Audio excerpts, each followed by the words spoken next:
Hi, welcome to Bible Interpretation, Hebrew Scriptures, Module 2. We have a lot of material to cover, and I'm very excited to be presenting this with you. You know, part of my passion, as I've said, is getting people into a different relationship with the Bible, and certainly metaphysical interpretation is one of the ways we can do that. Tonight, we're going to look at the idea of communion and being in communion with the divine as we work with the texts themselves. We're going to cover principles and practices, part 1. We are also going to look at contemplation as a way of being with metaphysical interpretation. So in last week, we looked at some of the very structural pieces and tools. So tonight we're going down a different path. We're going down the interior path of looking at contemplation. Then we'll get into the text itself. Let me start with principles and practices, so get that handout available. So when we think about a principle, it's a fundamental truth or a proposition that lays a foundation for a belief system or a way or a chain of reasoning. Okay, so a chain of reasoning. In this particular case, as we're looking at the principles and practices of interpretation, tonight we're going to look at 3 principles: love, prayer, contemplation. For us, these are foundational, these are truth premises or propositions, fundamental truths or propositions that lead to a chain of reasoning. Okay, so a particular way of how we look at the text that we're going to be with. I want to touch first then on love.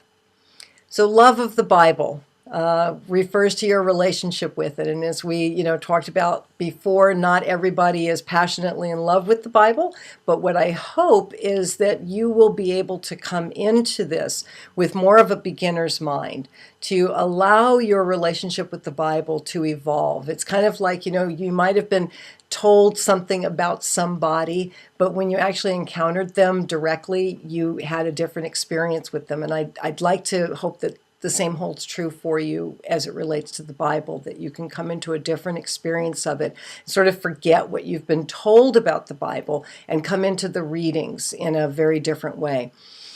So certainly having a love of the Bible is meaning that you're aware of what your relationship with it is, and like I said, that you're at least committed to enhancing your relationship with this set of writings. Love of the Bible, and I certainly believe this as well, it does these 4 basic things. It attracts the mind to the hidden teachings of the Scripture, because if we love something, if we come from that place of love, we're willing to explore, right? We're willing to engage it.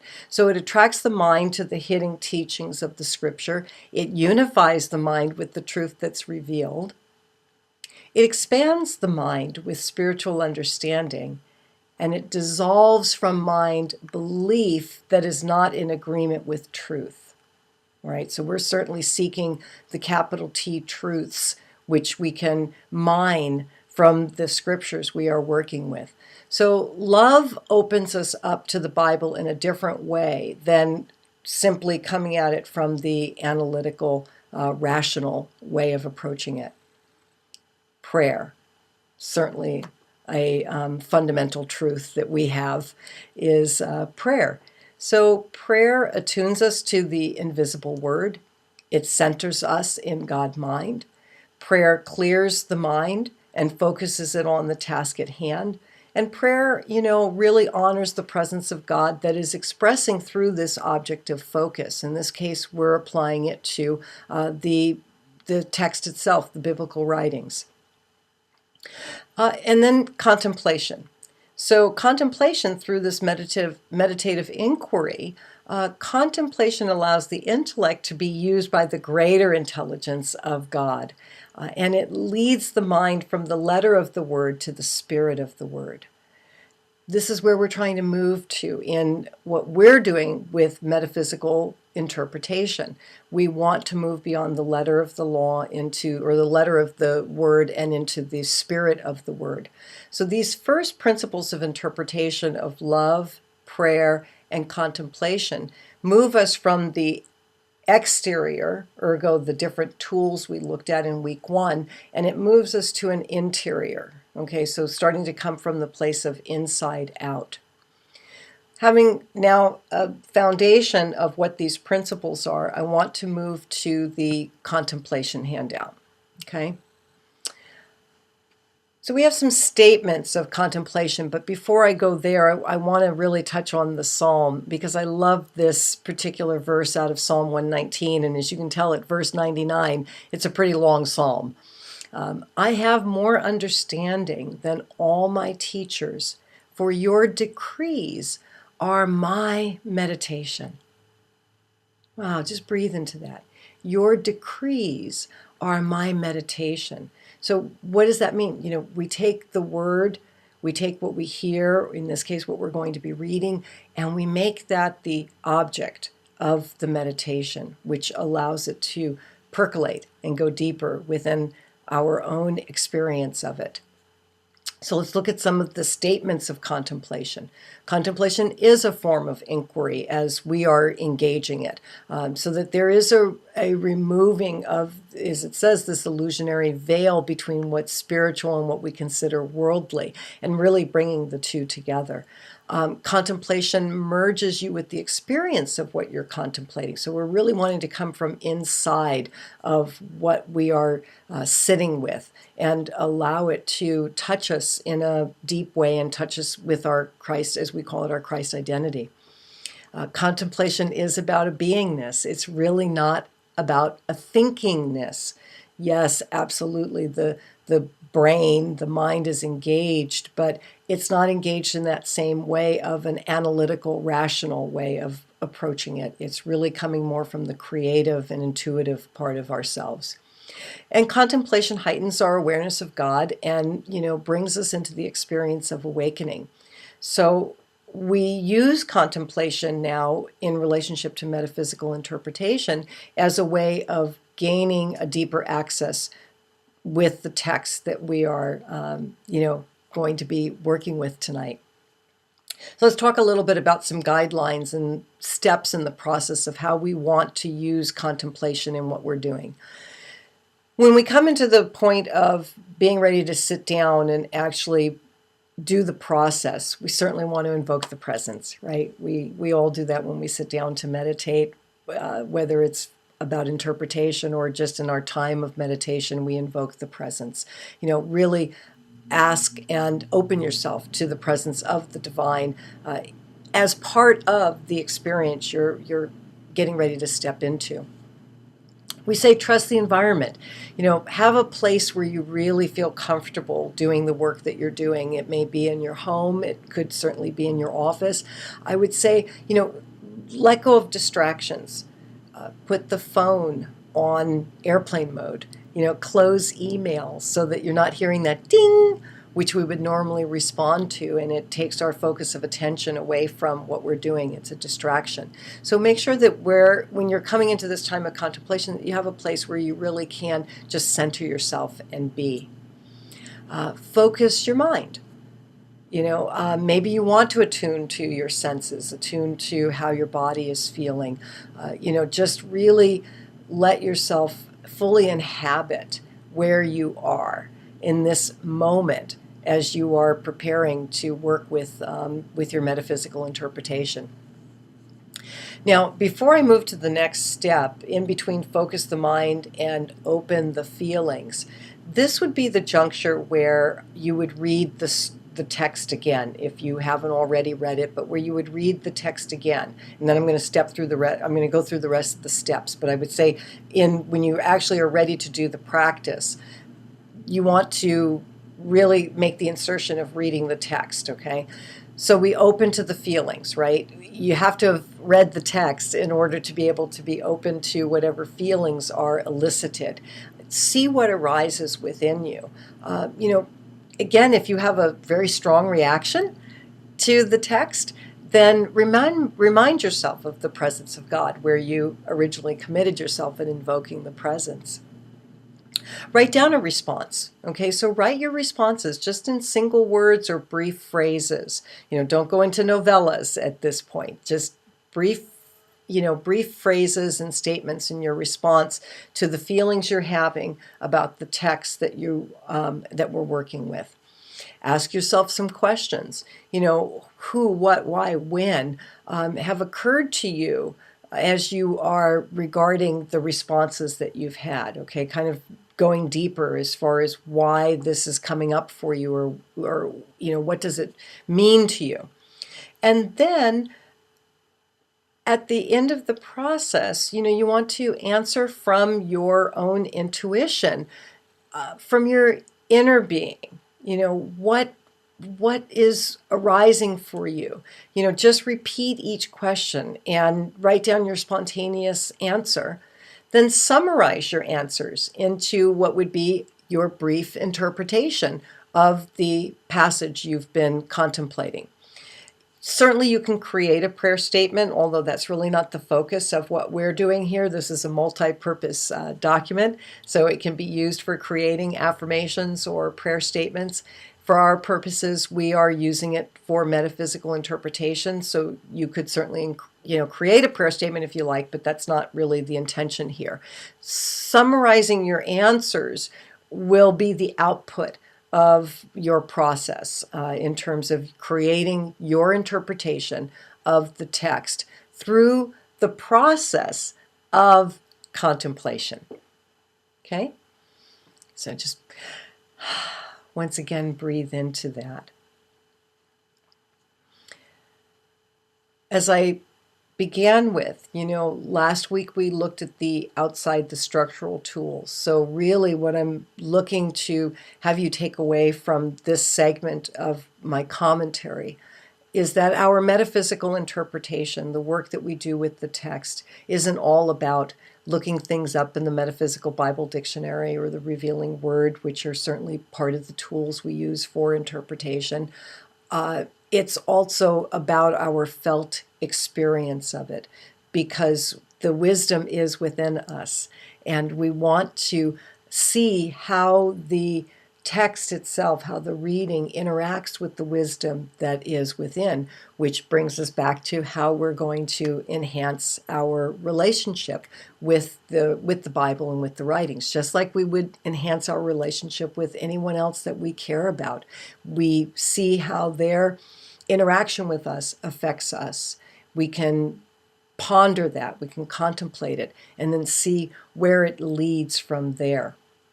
So that's really where we're going with what we're doing here in this work together, so that the Bible can take on a greater meaning, potentially in your life, okay? So that, we get, like I've mentioned before, go, and blow the dust off of this body of writing. Ideally, as I mentioned last week, you would have taken overview of the Hebrew Scriptures before the metaphysical interpretation. And I happen to just hold a bias that I find that it's helpful to have the historical and cultural context as part of the foundation before we go into metaphysical interpretation. I think it makes us more skillful, truthfully, in what we're doing around our metaphysics. If you haven't taken the overview, then my comments here will be, I hope, helpful as we move toward the text itself. So let me say this first. The book of Genesis and the first 11 chapters are telling the story of the relationship with God and the universe, how the world is created. When we get to chapter 12 of Genesis, this is where the narrative of Israel's history begins. Okay, so really specific to Israel, beginning with Abraham as the patriarch. And then everything that happens from chapter 12 to the end of Genesis sets the stage for how they get to Egypt, which, of course, Exodus picks up and is the great epic narrative, which results in the creation of Israel as a nation. Okay, so I think it's really important to recognize when we look at these stories, and we're picking up in chapter 28, when we look at these stories, we are seeing Israel telling the story of its own birth, okay, of how it came to be. So this is like you narrating, really your own story or your spiritual autobiography. So this is Israel's spiritual autobiography. Now, by way of then honing in more on the context of what we're actually working with in chapter 28, we, in the preceding chapter, we are in the story of Jacob and Esau. Jacob, under his mother's direction, Rebekah, Jacob has stolen Esau's birthright and blessing, which Esau, as the elder son, is entitled to. This is critically important in the time of the early Israelites and the passing on of the lineage and of the heritage and the inheritance. Okay, so the elder son is the first in line. What Jacob has done is a really big deal here in deceiving his father and going ahead and stealing the birthright. Esau is livid, as you can imagine, because once the blessing has been given, it's kind of like, that's it. You don't get it again. And Esau is he's livid, and he wants to kill Jacob. He's really waiting for Isaac to pass away so that this way he can do it with kind of a clear conscience. He won't have to atone with his dad if he kills Jacob. And Rebekah, their mother, realizing that Jacob's life is in danger, is like, you need to leave from here. So she goes to Isaac and asks him to tell Jacob to go to her homeland, which is Padan Aram, and take a wife from her father's house. Laban is her father, so to take a wife from her father's house versus marrying someone in their own country. This sets the stage also, along with what's going on with Esau already being enraged, although Esau is keeping a lid on it, right? She's aware of it, so she sets the stage for Jacob to leave by going to her father's country in order to marry. And it's under this premise that we come into now chapter 28, the verses where we're picking up of Jacob is beginning this journey. He comes to where he is going to rest for the night and has what is a pretty well-known scripture of the dream, that is Jacob's ladder. In the Bible I work with, which is an annotated Bible, the commentary says that earlier versions of the story, or of this oracle, it was referred to as an oracle, speaks of a stairway rather than a ladder. And of course, my mind goes straight to Led Zeppelin with Stairway to Heaven.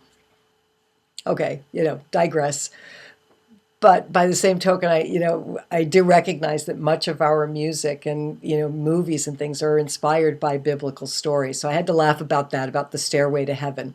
So we have Jacob's ladder, okay? And in the dream, he sees the angels ascending, descending. God comes in the dream, God is there and confers a blessing again on him, telling him that you'll go to, this land and you will have many descendants. And I'm going to get to that when we go to wrap this part, and why this is significant also.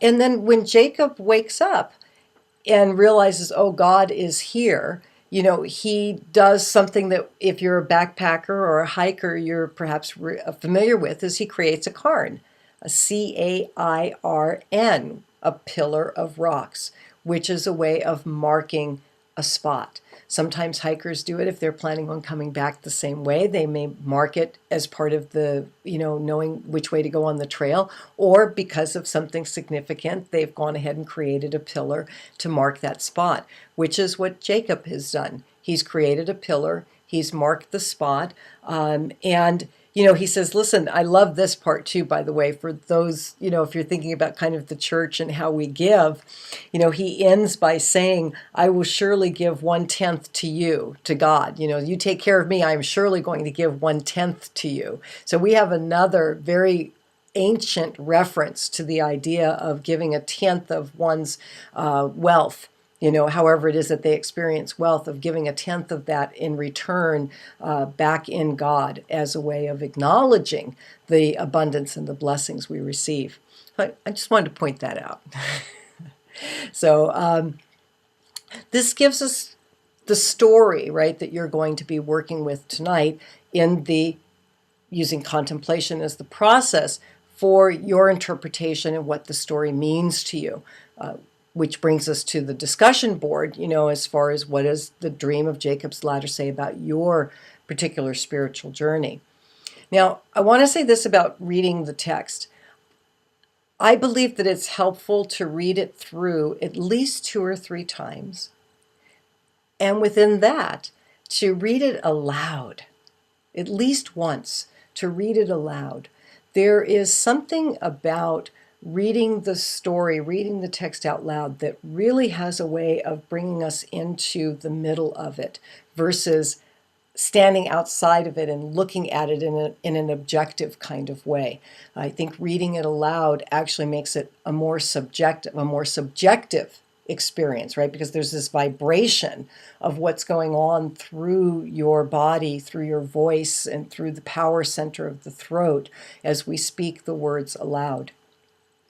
You may even be able to identify a little more closely with Jacob's experience. Perhaps there's been a time in your life where you did something that wasn't quite so kosher, and you needed to leave the area, if not physically, but certainly emotionally. If you think about when we are at odds with someone for whatever reason, we tend to distance ourselves emotionally. So, I would encourage you to really try to bring yourself into the middle of the story, embody it.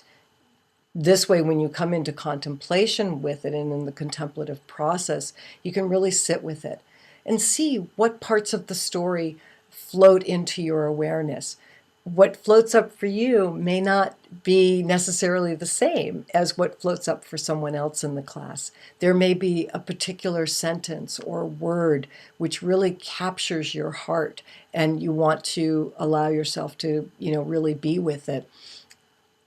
So that throughout the contemplative process, you're coming to a meaning for yourself of what the text is saying to you regarding your spiritual journey, your relationship in God, how you deal with challenges. Do you see the presence, or how do you see the presence of the divine in them or not, as the case may be.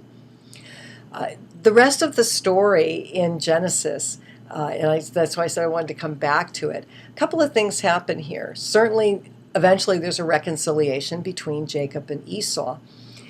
The bigger piece of it, and the Jacob story, and part of why him receiving the blessing turns out to be significant, is Jacob's sons include Joseph. Joseph is the one who is sold into slavery, which gets him to Egypt. And as I mentioned before, Egypt is where the Exodus story picks up, and that is the big primal major narrative of how Israel becomes a nation.